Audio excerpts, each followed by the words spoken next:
Hey Noel, my question is, how does songwriting now compare to songwriting back then?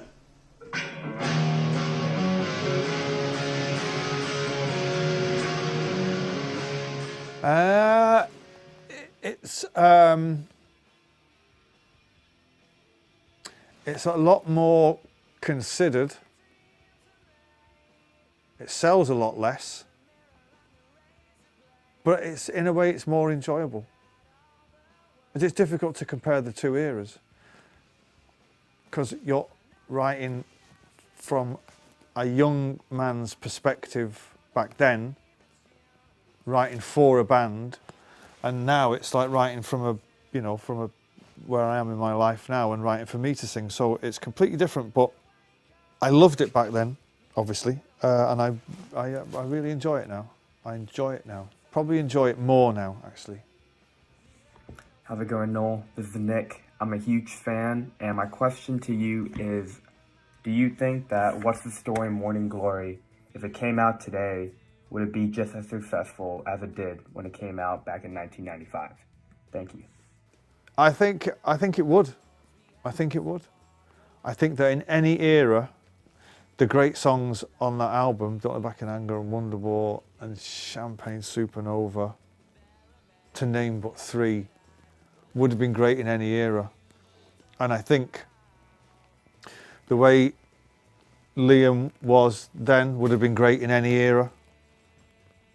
Yeah, I think it would be just a success. Maybe not in terms of record sales, because nobody fucking buys records anymore. But in terms of the impact, to a certain degree, it would have been the same, yeah.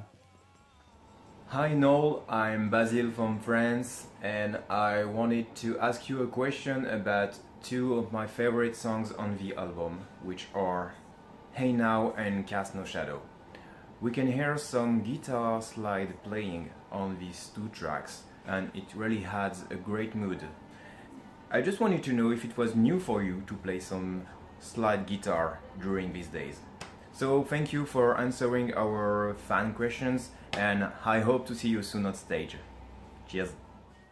I think I played slide guitar on Rock and Roll Star, and it's funny because I'm fucking shit playing slide guitar. I don't know why I bother to play it. I cannot play it at all. But it wasn't new, but I soon stopped doing it. But there is slide guitar on BA now, but that's played by a little-known actor called Johnny Depp, who you may have heard of. But I soon packed it in after. I'm not really a slide guitar player. Hi Noel, just wanted to know if you ever regretted not putting Acquiesce on What's the Story Morning Glory, or if you thought that it added to the band's legacy as such a strong B-side. Thank you. I don't regret it, no, because it was recorded before we actually came here. It was written on the way to the studio to record Some Might Say. I don't know whether you know the story, but I'll tell you the story now. We were on the way to record Some Might Say, and I was on the train, and the train got stuck in the Severn Tunnel for a couple of hours. I don't know what was fucking on. It was probably a leaf on the track. I happened to have a guitar, and I just wrote that song while the train was stopped doing nothing. And we put it out, so it was already out. I don't regret any of the B-sides because it makes Oasis what it is, you know. It's we're not just a band about albums or about the singles. There's a whole other thing going on underneath the surface that people have got to search for, which I'm glad. I'm glad, because you can't have everything fucking given to you. You've got to go and look for it.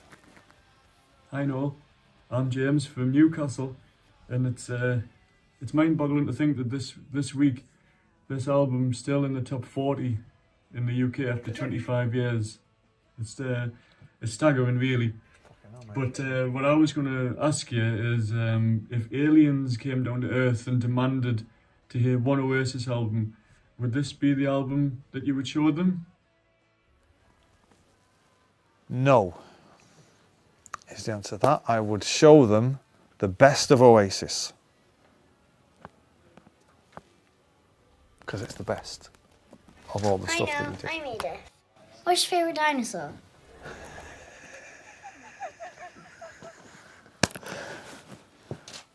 Phil Collins. No, hang on a minute. I've seen Jurassic Park: The Lost World recently, and there's mad shit on there. I'm gonna go with Phil Collins though.